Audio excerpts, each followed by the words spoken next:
Ken Langrok ini bisa memposisikan diri sebagai penguasa daerah Tumapel yang direbut dari Tunggul Ametung dengan cara juga yang tidak sederhana karena dia menggunakan strategi seolah-olah bukan dia yang menghendaki tapi ada pihak lain yang dipinjam tangannya seperti itu. Nah, ini tokoh ini memang luar biasa dan akhirnya dia bisa menjadi penguasa di Tumapel, bahkan mengambil alih istri Tunggul Ametung menjadi istrinya Ken Arok sendiri. Dan dari istri inilah yang bernama Ken Dedes ini, dia mendapatkan keturunan yang kemudian bisa menjadi bakal penerus raja di Singasari dan di Jawa.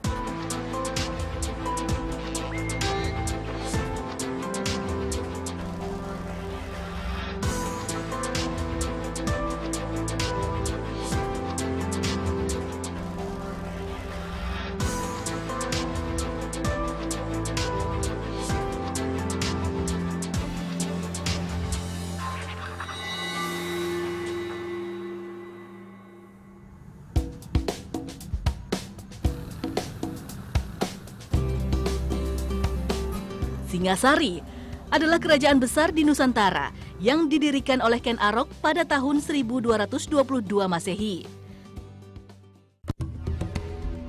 Konon, berdasarkan penelitian para ahli, pusat kerajaan Singasari terletak di daerah Singosari, Malang, Jawa Timur.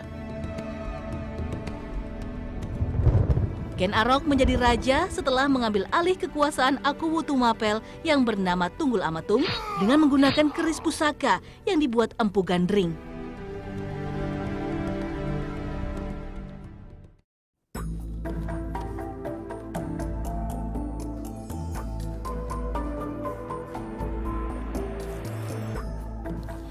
Siapa yang tidak kenal dengan legenda keris Empu Gandring?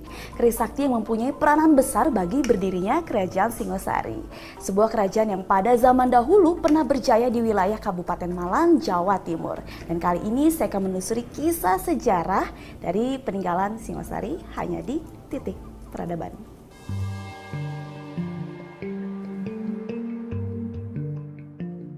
Sejarah sosok Ken Arok sendiri masih penuh misteri. Ia banyak dikisahkan sebagai seorang perampok sakti yang kemudian bertobat.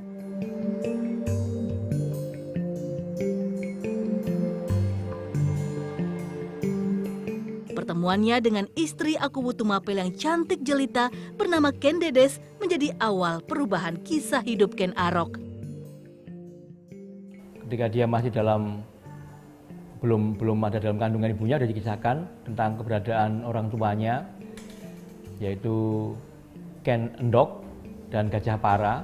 Walaupun Ken Angrok sendiri dalam Paraton juga disebutkan bukan darah daging dari Gajah Para, tapi dia si ibunya, maksud saya Ken Endok ini ketika mendatangi suaminya di ladang pertaniannya didatangi oleh dewa. Kemudian dewa ini berpesan bahwa dalam tubuh si Ken Endok ada benih dari sang dewa. Bayi Ken Angrok ini kemudian diletakkan di pabajangan atau tempat perkuburan anak-anak, dan akhirnya si jabang bayi ini ditemukan oleh seorang maling bernama Lembong.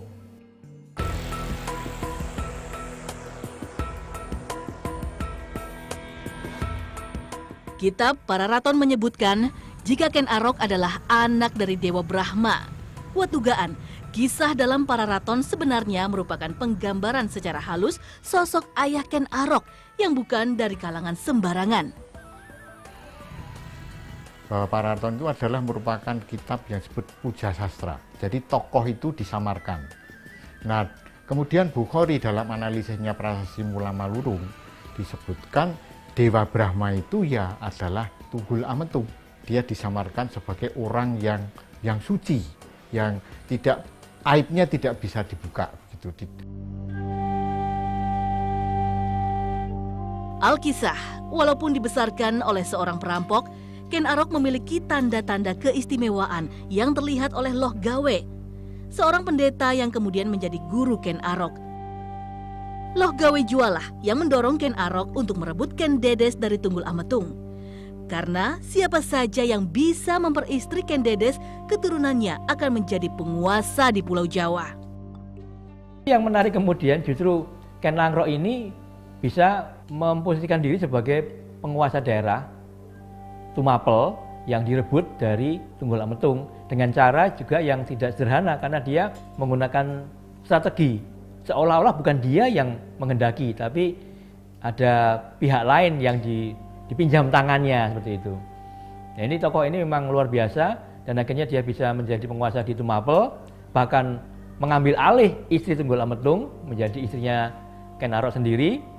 Dan dari istri inilah yang bernama Ken Dedes ini, dia mendapatkan keturunan yang kemudian bisa menjadi bakal penerus saja di Singasari dan di Jawa.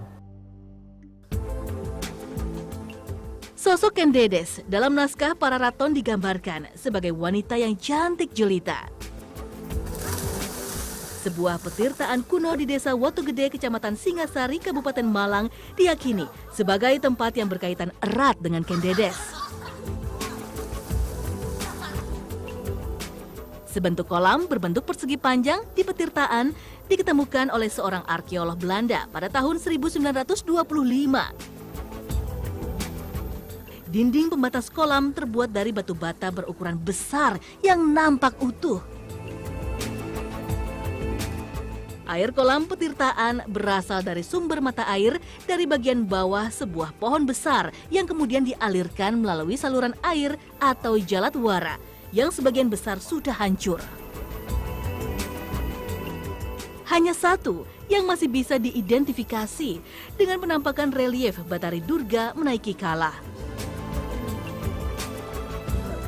Kuat dugaan, situs petirtaan Ken Dedes sudah ada jauh sebelum kerajaan Singasari berkuasa.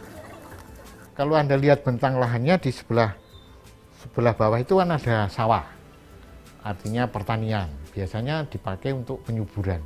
Pada masa Hindu ini ditransformasikan sebagai patirtan, yang tadinya air sebagai kesuburan, sebagai air keramat, air suci.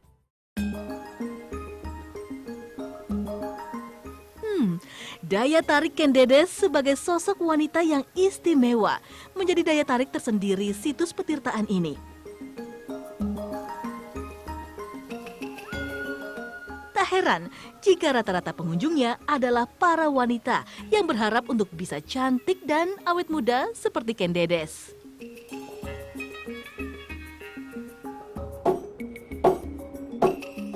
Niat Ken Arok untuk merebut Ken Dedes memang terwujud dengan bantuan keris sakti Empu Gandring. Sayang, ketidaksabaran Ken Arok mengambil keris yang belum jadi menyebabkan Empu Gandring terbunuh dan menyebabkan kutukan yang melegenda dari Empu Gandring. Ken Arok memang akan menjadi raja, tapi ia dan ketujuh keturunannya akan tewas di ujung keris yang sama.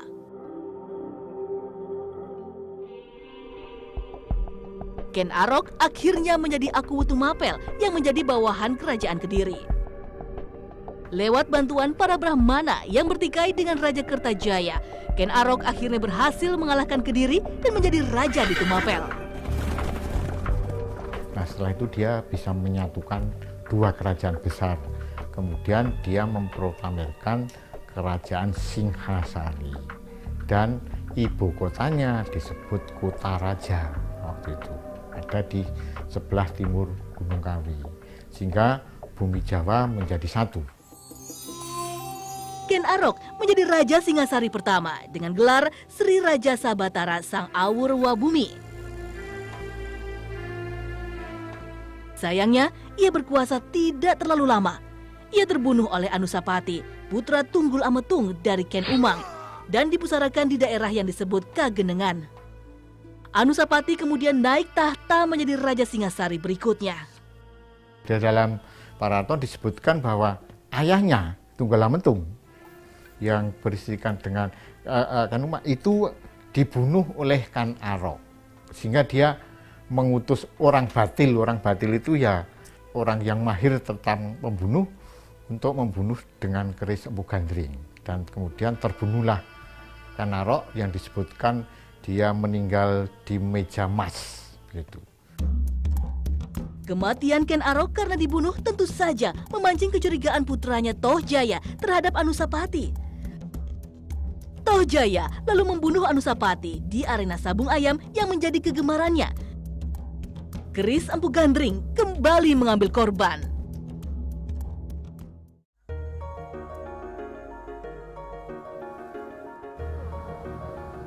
Bukti sejarah berkaitan dengan sosok Anusapati bisa dilacak pada situs bersejarah Candi Kidal yang terletak di Kecamatan Tumpang, Kabupaten Malang.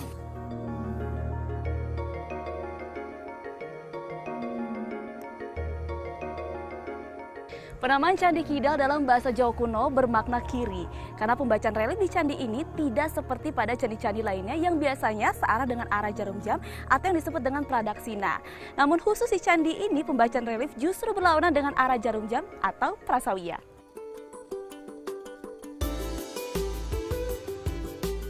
Candi Kidal dikelilingi pagar dari susunan batu. Pintunya menghadap ke barat dengan bilik penampil berhiaskan relief kepala kala. Mata kala melotot dengan mulut bertaring panjang, nampak begitu menyeramkan dan menjadi kekhasan bangunan candi yang ada di Jawa Timur. Tepat di sebelah kiri dan kanan relief kepala kala, ada sepasang tangan dengan posisi mudra yang mengancam. Sehingga jelaslah fungsinya sebagai penjaga bangunan suci. Pada bagian tubuh candi terdapat ruangan yang dalam keadaan kosong. Konon, dahulu menjadi tempat sebuah arca Shiwa yang sangat indah. Di Candi Kidal juga dilengkapi dengan sinopsis dari kisah Garudea atau Sang Garuda, yang cara membacanya dengan posisi kita menempatkan candi sebelah kiri kita. Artinya kita bergerak mengkirikan candi. Dan ini dalam konteks ritual namanya prasawiya. Nah, prasawiya ini kalau kemudian kita hubungkan dengan ajaran Hindu, maka ini terkait dengan pitrayatnya atau upacara untuk memuja leluhur. Utamanya adalah Anusapati. Relief Garudeya konon dipahatkan dengan maksud untuk meruat sosok ibu dari para raja, yaitu Ken Dedes, agar terlepas dari segala penderitaan dan mara bahaya dalam kehidupannya. Bukti berbentuk prasasti yang menguatkan keberadaan Candi Kidal sebagai tempat pendarmaan bagi Anusapati memang belum ditemukan. Namun kisahnya tercantum dalam kitab Pararaton dan Negara Kertagama sehingga saling menguatkan. Jadi di dalam Pararaton disebutkan bahwa Dinarma Ring Kidal. Terus kemudian juga dalam Negara Kertagama juga diulang lagi bahwa dia Hayam Wuruk berziarah ke Dharma Ratu Anusapati di Kidal, disebutkan semacam itu. Jadi ini artinya ada pengulangan data. Jadi ini datanya valid. Kisah sedih dinasti Rajasa ternyata belum berakhir. Terbunuhnya Anusapati oleh Tohjaya tidak semerta-merta menghentikan munculnya pertumpahan darah di Singasari. Ranggawuni yang adalah putra Anusapati lalu menuntut balas. Ia bersama pasukannya menyerang Tohjoyo yang sedang berada dalam keraton. Di dalam Pararaton disebutkan didarmarkan di Lulumbang, di Pasuruan. Di sana ada namanya Desa Lulumbang. Nah, setelah itu digantikan oleh Ranggawuni. Ranggawuni naik tahta kerajaan Singasari dengan gelar Srijaya Wisnuwardana. Untuk menghormati Ranggawuni atau Wisnuwardana, maka dibangunlah Candi Jajagu atau Jago yang berarti keagungan.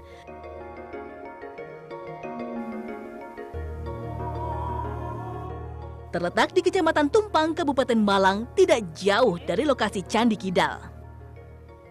Di dalam Pararaton disebutkan ada dua raja besar, antara Ranggawuni yang ada di Singosari ini, kemudian Narasingha yang ada di Kediri. Nah, setelah itu dia juga berhasil meluaskan kerajaan, terutama membangun pelabuhan Canggu, jadi untuk meluaskan perdagangan Canggu. Kitab Pararaton dan Negara Kertagama menjelaskan bahwa Ranggawuni menganut Siwa Buddha. Baru setelah Ranggawuni berkuasa menjadi raja, Singasari tidak lagi bergejolak. Ia berkuasa selama 41 tahun untuk kemudian digantikan sang anak Kertanegara. Candi Jajagu atau Jago sebagai candi peninggalan Ranggawuni memiliki keunikan tersendiri. Perpaduan arsitektur Hindu-Buddha yang khas menjadi bukti adanya hubungan toleransi beragama. Candi Jago itu merupakan sinkretisme agama Hindu dan Buddha. Karena memuat relief Kunjarakarna, Kunjarakarna itu adalah Buddhis. Dan cerita-cerita tantris binatang itu Buddhis. Kemudian di tingkat kedua ada cerita yang disebut partayatnya. Partayatnya itu ya tentang masalah Pandawa kalah Dadu itu, sampai kemudian disambung dengan Arjuna Wiwaha itu Hindu, kemudian Kristayana. Nuansa agama Buddha tampak kental pada pahatan tatakan arca berbentuk padma atau bunga teratai.